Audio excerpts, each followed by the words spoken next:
तो फ्रेंड्स, स्वागत है आप सभी का मेरे यूट्यूब चैनल पर। फ्रेंड्स, आज मैं फिर से हाजिर हूँ आपके साथ एक नए टॉपिक लेकर। देखिए फ्रेंड्स, इससे पहले वाला जो टॉपिक था मेरा वो संघवाद से संबंधित था। उसमें मैंने सिर्फ आपको ये बताया था कि संघवाद क्या है, संघवाद किसे कहते हैं। ठीक है, देखिए ये क्लास 10th का चैप्टर 2 है, लोकतांत्रिक राजनीति का। संघवाद मैं आपको समझा चुकी हूँ क्या है। इससे पहले वाले वीडियो में मैंने आपको संघवाद ही समझाया था।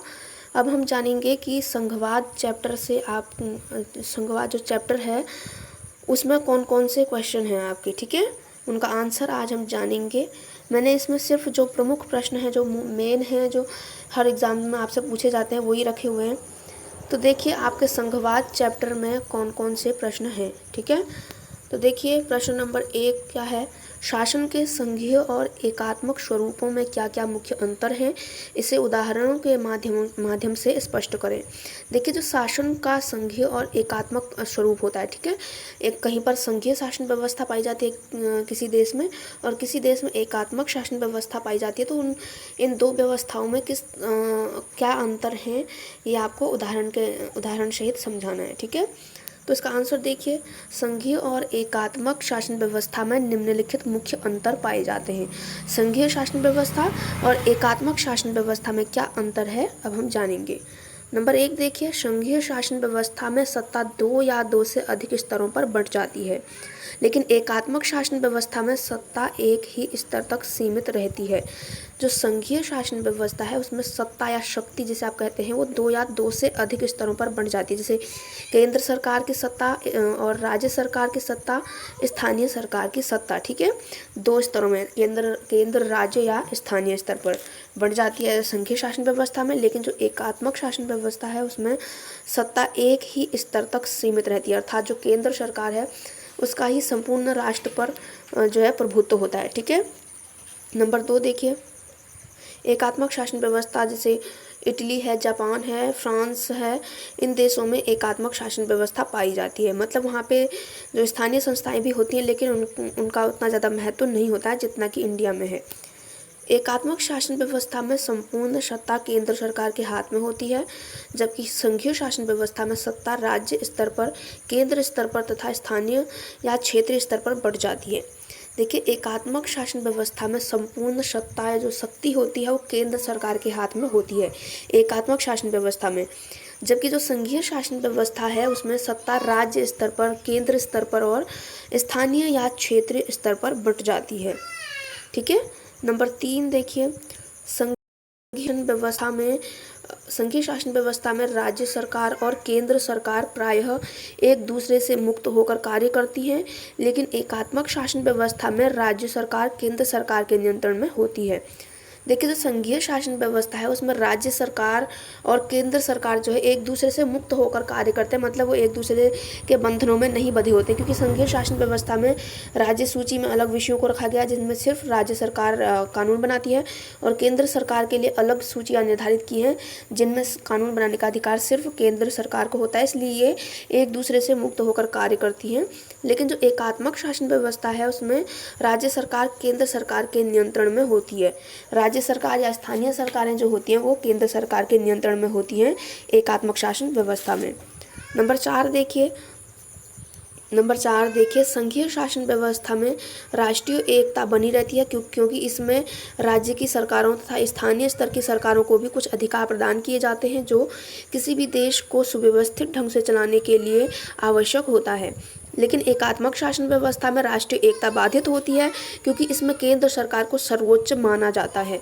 जिससे जो राज्य स्तर की सरकारें हैं या स्थानीय सरकारें हैं उनके हाथ में सत्ता नहीं होगी, तो जाहिर सी बात है कि वहाँ पे एकता में जो है कमी होगी। लेकिन जो संघीय शासन व्यवस्था है उसमें राज्य स्तर की जो सरकारें बनाई गई हैं, स्थानीय स्तर की जो सरकारें बनाई गई हैं, उनको जो है अलग से अधिकार दिए हुए हैं। ठीक है, ये प्रश्न नंबर पहला था आपका। अब प्रश्न नंबर 2 देखिए, दूसरा प्रश्न क्या है, 1992 के संविधान संशोधन के पहले और बाद के स्थानीय शासन के दो प्रमुख अंतरों को बताएं। 1992 में जो संविधान संशोधन हुआ था उससे पहले और उसके बाद के स्थानीय शासन के 2 महत्वपूर्ण जो अंतर थे उनको बताना है आपको। ठीक है, देखिए उत्तर, 1992 से पहले स्थानीय सरकारें राज्य सरकारों के अधीन होकर कार्य करती थी, क्योंकि उनके हाथ में स्वतंत्र निर्णय लेने की शक्ति नहीं थी।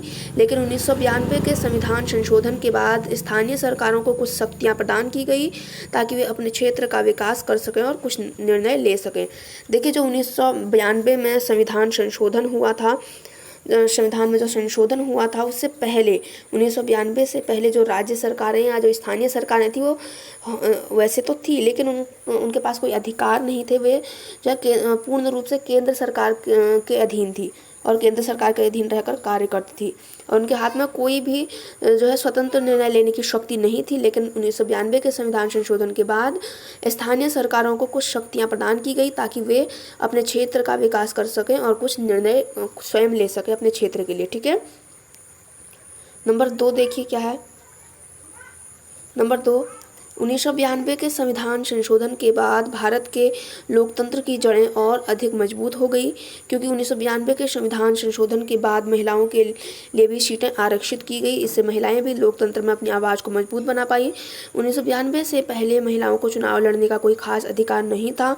चुनाव में उनकी भागीदारी को ज़्यादा महत्व नहीं दिया जाता था। 1992 के संविधान संशोधन के बाद महिलाओं की स्थिति बेहतर होने लगी और उन्हें भी सत्ता में भागीदारी का मौका मिला। ठीक है, देखिए, जो 1992 का संविधान संशोधन हुआ था, उसके बाद भारत के लोकतंत्र की जड़ें और अधिक मजबूत हो गई। ठीक है, लोकतंत्र जो है मजबूत हो गया, क्योंकि 1992 के संविधान संशोधन के बाद जो महिलाओं के लिए भी जो चुनावों के लिए जो सीटें जो है आरक्षित की गई। मतलब ये था कि अब महिलाएं भी जो है चुनाव लड़ सकती हैं। ठीक है, इससे पहले महिलाओं को कोई खास स्थान नहीं दिया जाता था, चुनाव लड़ने के लिए ज़्यादा उन्हें कोई अधिकार प्राप्त नहीं थे।